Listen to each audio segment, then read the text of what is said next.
زموږ کولینګ جیکټ دا سپیسیفیکلی د مزدورانو لپاره چې کوم زموږ لیبر طبقه ده چې کوم زموږ ټریفک پولیس وارډنز دي د هغې دپاره 2.5 hours دپاره دا جیکټ چې کوم دی دې کې چې کوم انسان دا چولی وي هغه له کولینګ افیکټ ورکوي. هغې مصدق احمد دی، زه د میکانیکل ډپارټمنټ UET پېښور نه تعلق ساتم او زه د پېښور یم. زما نوم محمد جلال دی، زه له صوابۍ نه تعلق ساتم او دلته کې میکانیکل انجینئرنګ ډګري اوس برابر شي.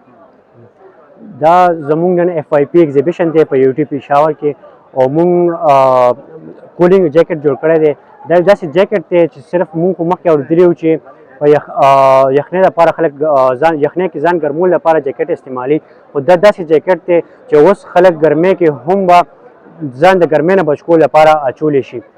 دې جیکټ خصوصیت دا دی چې دې کې موږ پیکټس لګولي دي، داسې مټیریلز موږ ریسرچ کړی، داسې مټیریل موږ ډیزاین کړی چې هغه پیکټ چې کوم دی په فریج کې یا کولډ واټر کې 10 منټ لپاره صرف کېدی نو هغه فل فریز شي، هغې ته موږ چارج وایو. هغه چې کله چارج شي نو بیا موږ دې جیکټ کې هغه مټیریلز ولګو او بیا تقریبا 2.5 غنټه 2.5 hours دپاره دا جیکټ چې کوم دی دې کې چې کوم انسان دا چولی وي هغه له کولینګ افیکټ ورکوي. هغې نه پس چې کله دا مل شي دا پیکټ کې چې کوم مټیریل دی دا مل شي، هغې نه پس هغه واپس هغه ایزیلی روباسلی شي او واپس کولډ واټر کې یا ریفریجریټر کې هغه ایښلی شي او واپس هماغه رنګ کولینګ افیکټ حاصلولی شي. او د دې مټیریل چې کوم لایف دی که نه هغه 5 years دی. دا چې کوم زموږ کولینګ جیکټ دی دا سپیسیفیکلی د مزدورانو لپاره چې کوم زموږ لیبر طبقه ده چې کوم زموږ ټریفک پولیس وارډنز دي د هغې دپاره او چې کوم لوور میډل کلاس خلک دي اپر میډل کلاس خو هسې هم افورډ کولی شي، خو لوور میډل کلاس خلک هم افورډ کولی شي.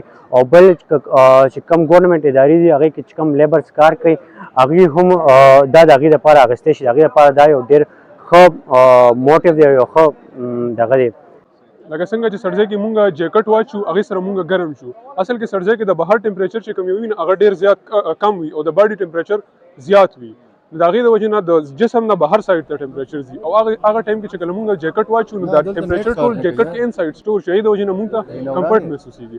اوس ګرمۍ کې د بهر ټمپریچر چې کوم وي هغه ډېر زیات وي او د جسم ټمپریچر کم وي، د بهر نه چې کوم هیټ وي هغه جسم طرف ته راځي. دغه ټایم کې مونږ دا سوچ وکړو چې دا هیټ څنګه ودرو، که مونږ چېرته دغه د بهر دا هیټ ودرو د جسم چې کوم هیټ دی هغه مونږ خرابي. د دواړو دپاره مونږ دا سلوشن وکړو چې دې کې دا تاسو چې کوم دا پینک کلر کې ښکاري دا مونږ انسولیټ کړو، د بهر هیټ چې کوم دی هغه دننه نه راځي او د چې کوم د جسم چې کوم هیټ دی هغه بارکول لپاره مونږ دې کې دننه مټیریل یوز کړو. هغې مټیریل سره د دواړو چې کوم دې دواړو کې بیلنسینګ راغی او انسان ته بیا دې د وجې نه کمفرټ محسوس شي.